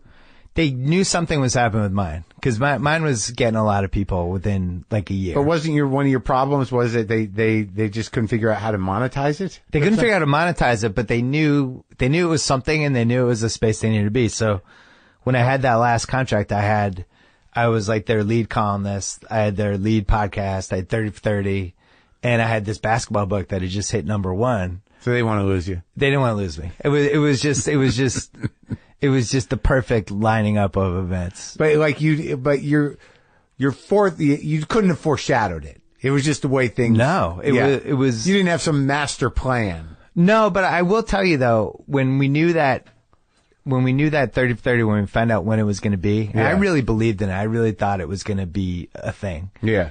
And my book was coming around the round time. And at some point early in that year, I was like, wow, this could be good for me. My contract's up. Like this is lining up nicely. It's a great feeling to where you can play something. Yeah. I was like, wow, this wasn't 100% intentional, but man, this is like really nice how this is lining up. Where you have a negotiating position. Yeah. That's undeniable. But I had the year before, I thought I was going to get fired. So that part was funny too. I was really battling at them. They were messing with my column again, and they canceled the Obama podcast. That's right. Yeah. Was I'm still not 100% over. But really? Yeah, that was tough because I had a chance to get him before he even became president. And what was their excuse? Their excuse was it was at a point in the election where they didn't want to affect it one way or the other with an ESPN thing. And if I had him, then I'd have to have. Well, they probably didn't want to affect their fans. Who the hell knows? I mean, like, that doesn't make sense. Like, we want to sit this one out because we'll probably, but I mean, I could see they just didn't want to politicize the platform. Yes. Right. I'm saying what their garbage answer was. I'm not saying the reason was actually they didn't want to get political and they were probably worried this guy was going to win and people were going to point to ESPN. It's like one of the reasons he won was he did this podcast on ESPN. Yeah, and you don't know, like they don't know their audience in that way, but you can make assumptions. I was so mad. So then all of a sudden they did something with both politicians later that year and they didn't even give me a heads up that I could have a chance to do the Obama thing. And Rick Riley did something he filled out a bracket or did something with one of the candidates. And I was so mad. I had a Friday column due that week. It was a picks column and I had it every week. And I wrote this whole column about John McCain helping me with my picks, where it just skewered John McCain. And I knew they wouldn't run it. Yeah. But I handed it in to fulfill my contractual agreement for that week. Yeah. But knowing that it had no chance. But it was made up, right? It was all made up, and it was like John McCain, he smells like bologna. And like, it was just, I really went after. Fuck you. It was a fuck you. It was a fuck you, and I knew they wouldn't run it. So it was not going great. And then Skipper, who was running content at the time, not ESPN, we met at this, they just built LA Live, the ESPN building. We met at this creepy conference room on the 5th floor. Yeah. I really felt like not that I felt like I was getting fired, I felt like I was going to get assassinated. Like, it was like one of those things that nobody around him was like, am I going to get killed? And we just kind of hashed it out. And he was, for a long time, the best boss I ever had. And I was like, here's what's going on. He's like, oh, I didn't even know that. Isn't that weird that when you have those chance meetings with the people that are really in charge, you realize just how insulated they are by underlings? Yeah, because they're delegating everything. And it's something that I'm really wary of. To save your own ass. Yeah, it's something I'm really wary of. I want to always know what's going on with people underneath me, even if it's like the lowest level people, but sometimes you just don't. And you don't know, and things can go a little out of control, and you come in too late to it. Right. So yeah. So in another lesson. Yeah, this is another lesson. So within a year, I went from thinking I was going to get assassinated to getting this giant contract extension. They were going to hire Grantland. A gun to take you out. I didn't know. I was like, why isn't anybody here? Am I going to get killed? And then you renegotiated. You got Grantland. Got Grantland, which was not named Grantland yet, and I didn't know what the name was, but I knew what I thought might work. And you were the editor? Yeah, I found all the people. And it was at a time in the internet when everything was immediate, fast. And what year was that? This is, you're going 2010, end of 2009 and 2010. And it was a lot of, you gotta react, you gotta get stuff up, gotta get fast, gotta get traffic. And a lot. And meanwhile, I was writing these columns on ESPN that were like 6,000 words, and they were the most read columns. So I was like, this can't be true, because people are still reading my columns. Right. So I thought there was a chance to create a site that had all kinds of things, kind of playing a little off what I was doing in my columns with sports and pop culture, but also some good long form writing, some wackier stuff. And really the biggest thing for me was I felt like there was a lot of good writers out there that people just weren't seeing. Yeah. There was a talent thing that I think I could see. Because there was no curation. No curation. Right. And I think I could see it because I'm a writer. And I think it's like how with comics, you always, when somebody you feel like they're in your corner, that probably means they're good. Yeah. And I would look around and be like, why isn't that person have a job yet? And, right. Well, wow, that's weird. They're using that person wrong. I would use them this way. And I just started kind of trusting my instincts with that, and writers I liked and people I liked. And if I put them under one umbrella, what would that look like? And people were not happy when we launched Grantland. It was really... Wasn't why? Because it wasn't sports-centric enough? People were like, fuck you, why do you get to do this? It really was, that was the attitude that first year. From who? Just the internet that hates everything. They were like, fuck you, Bill Simmons, for doing this? Yeah, why is a writer why are they building a site around a writer? Huh. Why are they doing this? Yeah. What's a vanity project? Uh-huh. And, we were trying to create this site that just did good stuff, that didn't take shots at other people. Yeah. That tried all kinds of different things and would also have a podcast component and eventually some other stuff. And, it was a big, ambitious, internet thing. Yeah, but it was within ESPN. Right. And that was another thing that made people suspicious. Right. And then I got Klosterman, and we used a couple of big writers for freelance pieces, which made people think, oh, they're like the Yankees. They're spending crazy amounts of money. We were not spending crazy amounts of money on writers at all. The thing we were doing was finding young people that really had not caught the wave of their career yet, but we were going to help them get there. And right. We weren't spending a lot of money. And there was this perception that we were, which was, all of this was so frustrating. I just had to keep my mouth shut. And it was successful, right? I mean, yeah, it was. I think by about some guy wrote for Grantland that like really just unloaded on me on one piece, but it was very well written. It bothered me though. Oh, really? Yeah, I can't remember his name. We wrote a flattering thing at the Ringer about you, I remember. Yeah, no, this is way back. Oh, it was about your podcast or something. Yeah, I remember that. So by the time we launched Grantland, our staff loved you, and that's when I was like, I might have to take Maron out. Like, and just have him murdered. I mean, I'd been able to bring him to the assassination room at ESPN. Yeah. I was like, no, fuck this guy. I have the best podcast. Sure. And, but yeah, so it took probably a year and a half, but the big thing was we found so much talent, and talent's going to win eventually. And we had so many good people, and then it's almost like putting together a football team. And it's the same thing right now at the Ringer, where you try to survive the first year, and the second year you figure out who you are, and then you start adding a couple more pieces, and all of a sudden it's like, you get a cornerback, and now I got a right tackle, and all of a sudden your team's good. Yeah, but it's really cool. It's the coolest thing I've ever been involved with. Well, what happened with ESPN and Grantland? How did that all come unglued? I mean that's like an hour-long answer. But it was a successful site, but it was still at a time where, it wasn't completely clear how to make money from a site. Right. It was funny. They never mentioned money to me ever for from a budget, like this is right, these costs are riding too high, any of that stuff. We were really responsible with what we spent stuff on.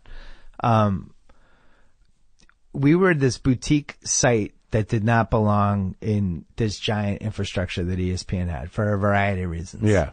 The biggest one was their sales force, which is super successful and should be this way, is used to selling things in bulk. Yeah. And they're used to being like... to big companies. Yeah. We got $50 million from Kia. Yeah. We got $38 million from Miller Lite. They're not used to chasing money, and they certainly weren't going to sell like the mid-rolls in my podcast or anything like that. But at the same time, would not have allowed me to use mid-roll, who both of us use. Right. Which would have just made us money. And the last year I was there, my fourth year, I had one of the biggest podcasts, and I think we were making $750,000 total for the whole podcast network, for everything. We had, I think, 9 of the 10 biggest podcasts at ESPN. So when things started going south, they're like, well, your budget's high, and I couldn't get a head count the last 18 months I was there. We couldn't grow, which makes it really hard. To just keep doing great stuff. And they were still adhering to the old paradigm. Yeah, they were like, look, here's what your site brings in. And I'm like, yeah, but my site should be bringing in twice as much as this. We're doing well and we matter. And Skipper had told me all along, like, try to create Rolling Stone in the 70s for the internet. And that's what we were trying to do. And we were in year 4. We didn't have a web designer. We had, I think, 2 copy editors. I had a video audio staff of 4 people. And meanwhile, we're cranking out podcasts left and right and videos. Like, it was not sustainable. And that's what I was trying to tell them. We had 50 people at the peak of Grantland, and I have 90 people at the Ringer in 2+ years. It just wasn't sustainable. Right. And so we were fighting about that, but then I had other issues because, like, I was on the NBA show and I didn't want to come back for the second year at all. Yeah. And they talked me into coming back, and it turned out to be a disaster. And what show is that? It's the show called NBA Countdown, which is it's on at ESPN. Yeah, it's like comes on before and after basketball games. But I hit a point like in 2000. So you're there with the other 3 guys? Yeah, one of them was my buddy Jalen. Yeah. But yeah, it's just they do it in the most missionary position, stale way possible. Right. And you just kind of wait and take turns to speak. And I really thought it was going to be a more creative show. It was like my worst nightmare to be on a show like that. Or just like, yeah. Great point, Jalen. Yeah. And here's the other thing about Charlotte. Right. And it's just like, just shoot me in the head. But when I was there in 2013 and 14, I literally had 5 jobs. Right. And I was burning out. Yeah. Big time. And like losing your mind? A little bit, yeah. Yeah, yeah. I look back now, I'm like, what were you doing?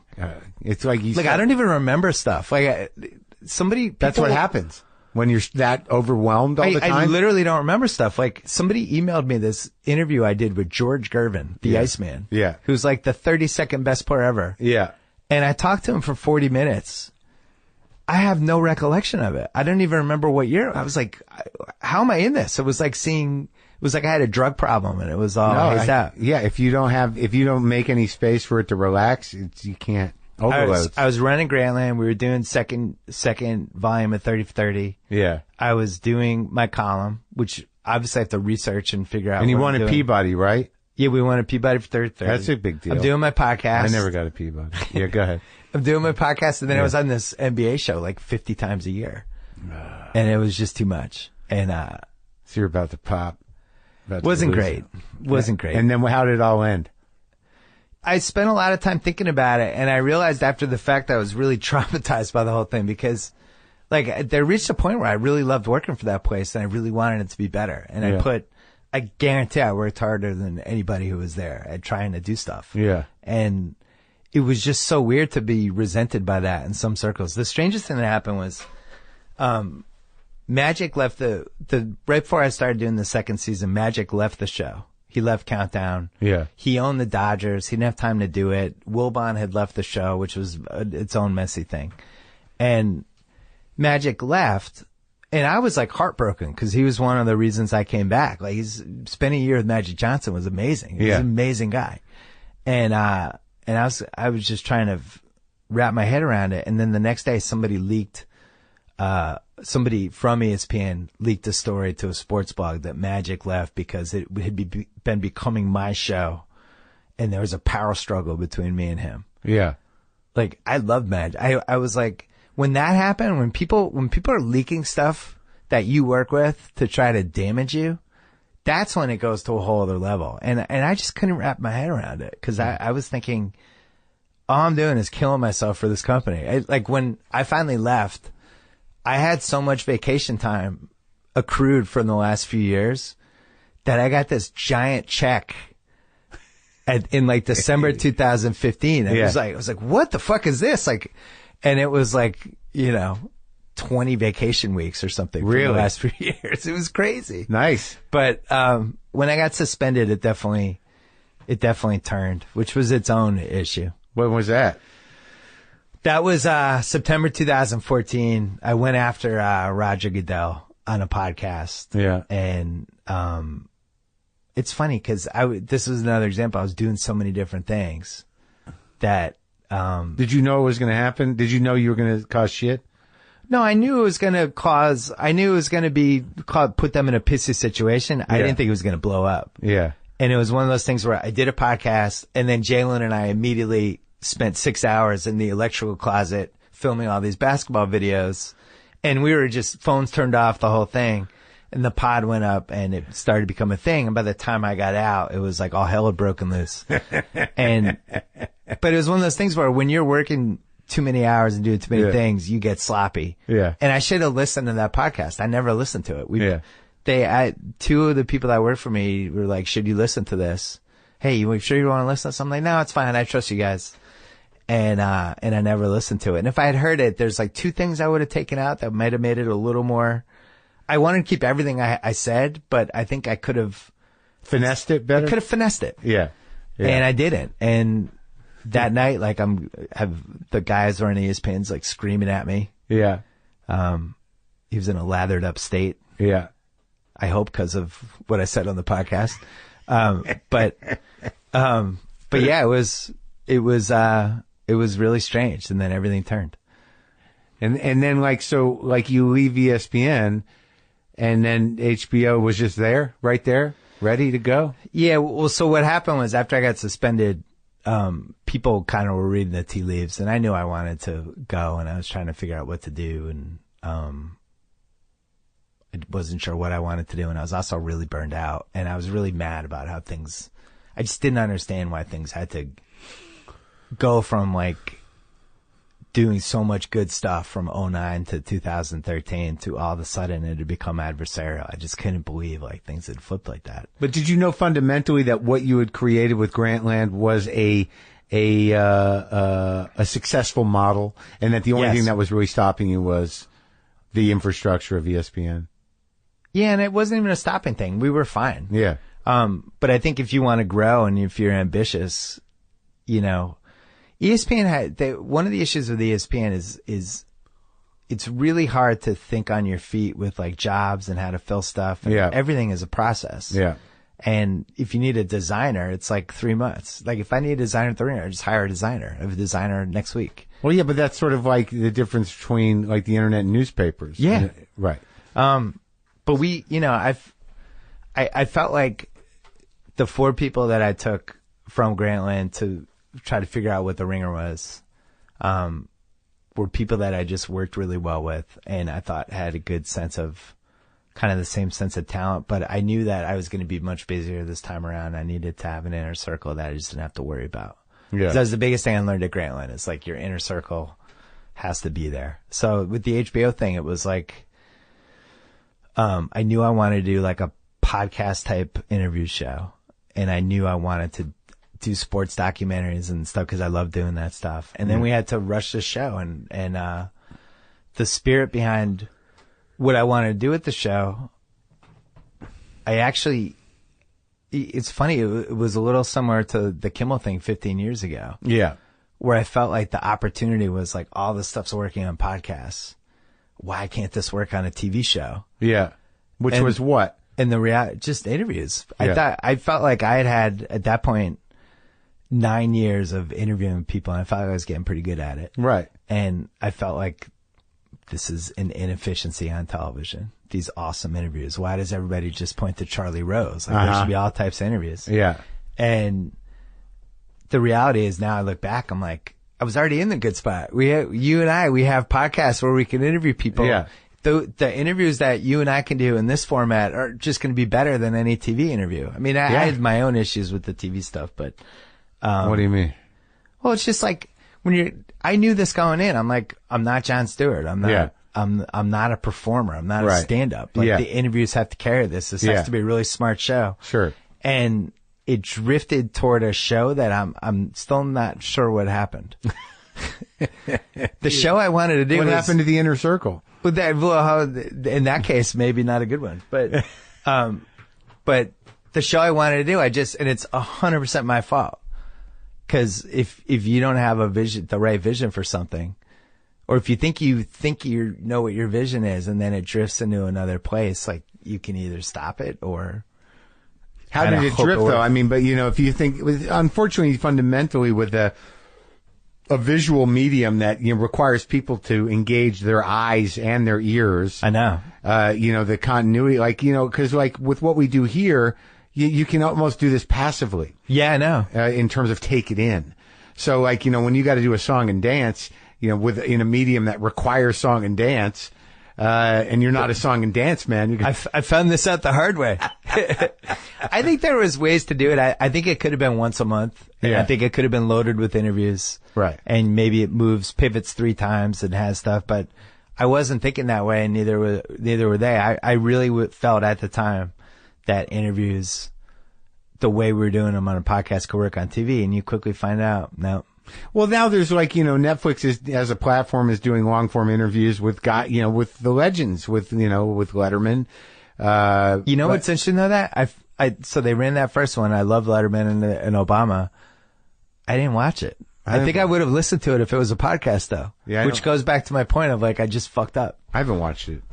I don't. What's fun about watching 2 people talk? But when you're in the car or when you're working out, or like, I'm sure whoever's listening to this right now, I'm sure they're in their car. I'm sure they're at their desk or at the gym or walking their dog. Or they're walking, all this stuff, painting something. And when you're actually in front of a television, it's got you, especially now in the second screen era. Right. And with someone like Letterman, you just want to see him like be quick. Right. I'm not looking to him for in-depth interviews. I'll tell you though, I don't have any regrets, and my whole thing is you just got to try shit. And it can't work every time. All right, but that show went away, but you're still in business with them in a big way. I am. We have a couple cool things coming that we haven't announced yet that I'm excited about. So the Ringer that became the focus. Like, you still are partners with HBO, and you've created a podcast network. You're putting up 3 new podcasts a day. We're putting up like 6. We have like 24 shows now. Yeah. The Ringer's, once the show got canceled, threw myself more in the Ringer and kind of waited to see what was going to happen with HBO. Cause I think, they were also getting the AT&T merger, all that stuff. And I think from a production standpoint, there was a wait and see thing there for a little while, but now it seems like I think they're going to be a little more active. So as you've evolved with the internet, with starting with AOL and then moving into ESPN, then finding your way to Grantland and actually creating a platform for basically. So now you're at the Ringer. Now whereas Grantland wasn't making money, this is some sort of partnership where you have a lot of stake in it and you're making money. Yeah. Right? You're not just getting seed money from a big company. No, we didn't do investors like that. It was really important to me, especially after my last experience, to spend the first couple of years making decisions based on what was good and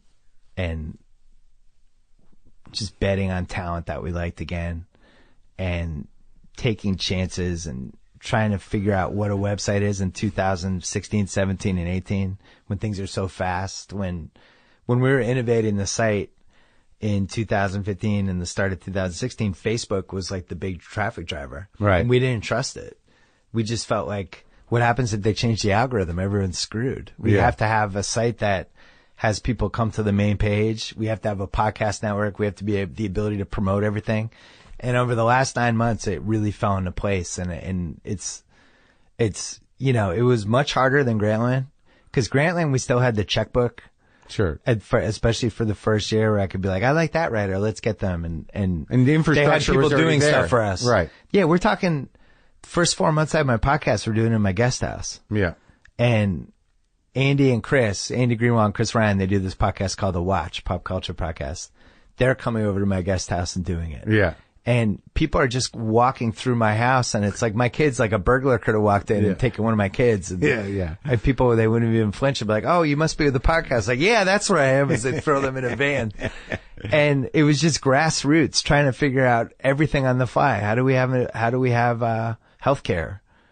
How do we do benefits? Sure. Where's our office going to be? Yeah, but really building a business from, with a big business is the hardest thing. I can't even tell you how hard it is.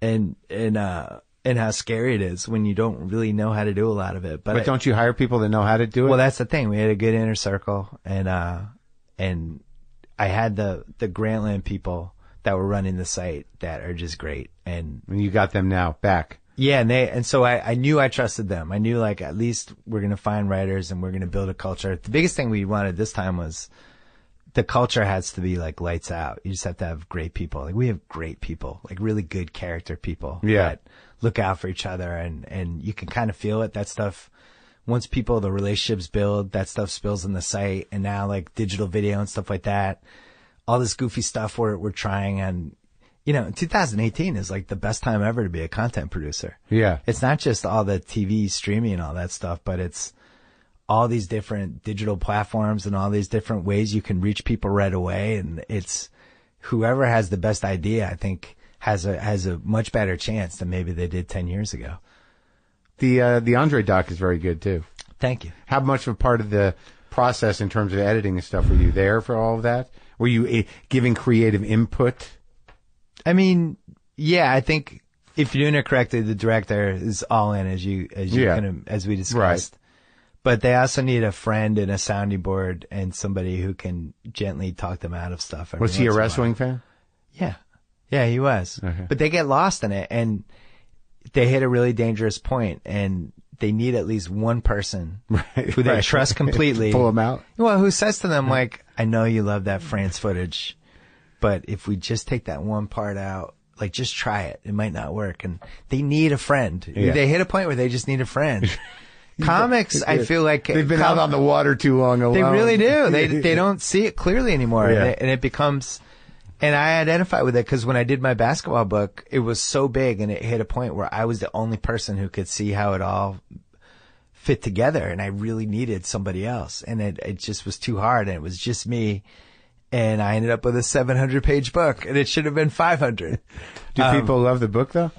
It seems like they do. Yeah. It actually does seem like, there's a million things I'd change already, but. I know, but it's one of those things where if you put that much of your heart into it, that, like, it's got to have a pretty hardcore following. My thought was the normal move would be to do 2 books for 350 pages each and get paid twice. I'm like, fuck that. I'm doing one awesome book. And now I'm like, I should have done 2 books. Could have spread it out. Would have been nice. And how much do you feel in your heart and soul that is there any, now that you're doing these documentaries, or this is your first documentary for HBO Sports, is there a good healthy amount of fuck you to ESPN in this? No, what's weird about ESPN is everybody think pretty much, I don't want to say everybody because there's a couple of people left, but most of the people that I had issues with, or I feel like, just ran my course with, shall we say. Oh, yeah. Are gone. Oh, yeah. And the people that are running the company now, I really like. And some of them are my good friends. Like the guy I created 30 for 30 with runs content. Oh, yeah. That's how it works. People move up. Yeah, people move up. Guys go out. I actually am buying ESPN stock these days because I think it's the most rational, higher level group they've had in a while.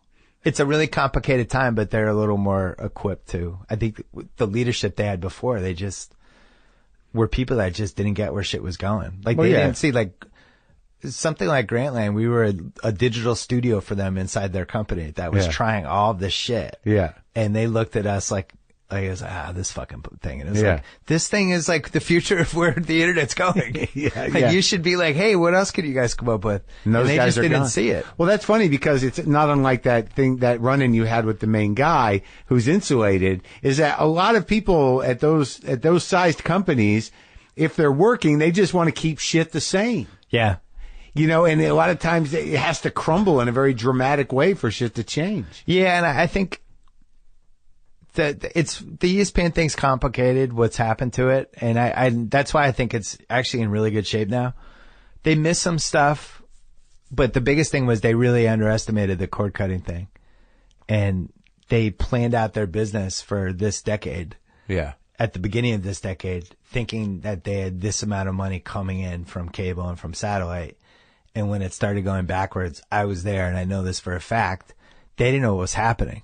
Right. And I have this great email that somebody sent, like the research thing, and they were trying to figure out, I think it was 2013 or 14, why the subs had dropped. The subs are what they call like the cable and the whatever. Yeah. And it was all these different reasons. And one of the reasons was World Cup fatigue. It was after the World Cup. It was like, we think that maybe people are, it was why ratings had dropped. Right. It was like, we think one of the reasons is World Cup fatigue. Tired. And then like much later in the email, it's like, another possibility is something called cord cutting. It was like watching those those commercials on YouTube from the 1970s about watch out for child molestation. Yeah. This is like, this thing called cord cutting might end up being a problem. Mm. And I was like, yeah, I think so. It's going to be a major problem. Yeah. But they're rallying. In 5 years, they'll be an OTT. Disney will have a whole OTT service that every family is going to buy because every Disney movie is going to be on there and every comic book movie. And it's going to have its own platform, you mean? They're forming this whole, and ESPN will be under that. And what people don't understand until you have kids is the iPad and streaming services become like your virtual babysitter. Yeah. You got to have like them. As soon as your kid's old enough to be able to maneuver an iPad, it's like you're out of jail. It's like, I'm going to go in the other room. I'm going to go in that room. Yeah. And they don't care. No, they're just like pressing buttons. But as soon as that happens, we hope that it all ends up okay for those kids. We'll see. I'll tell you though, going back to those Parkland kids, it was the first time I was like, this generation, this might be a generation that really makes a difference and is just thoughtful about stuff and mature enough in a different way. This is what Chuck and I talked about when we did a pod 2 weeks ago. The guys coming into the NBA now are these like polished guys and they're good interviews and they handle their business well. And you're like, how the fuck, you're 19? How are you like an adult? Yeah. And it just seems like that's starting to be what happens with this specific generation. Yeah, they're maturing fast, I think maybe because of the internet.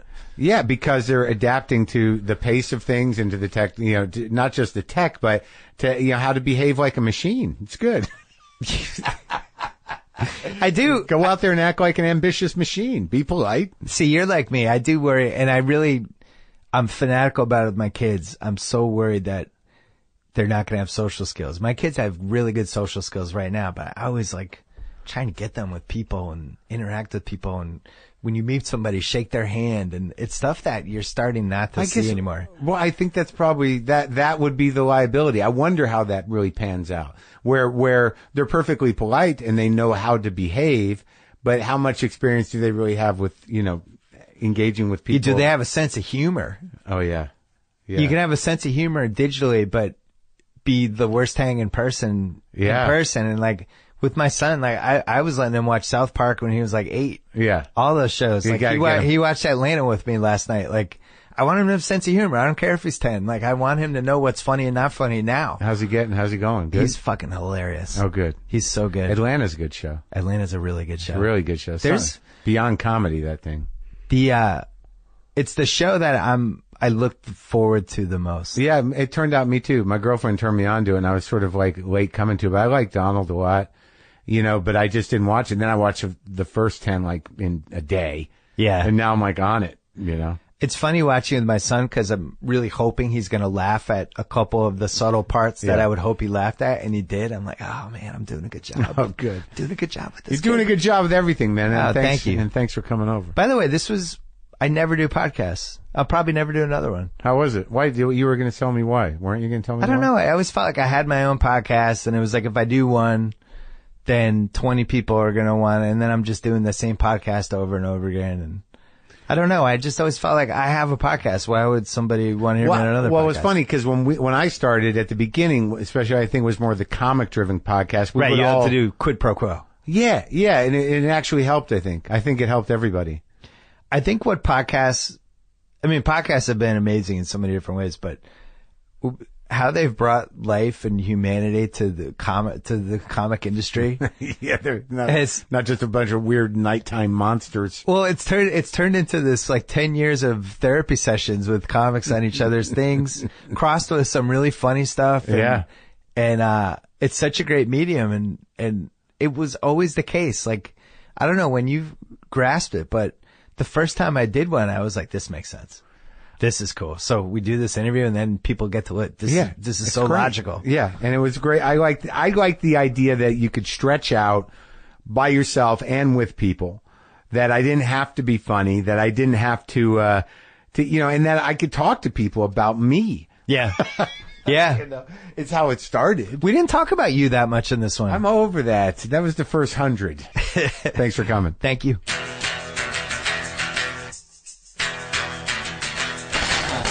That's it. That's the show. I want to thank Bill for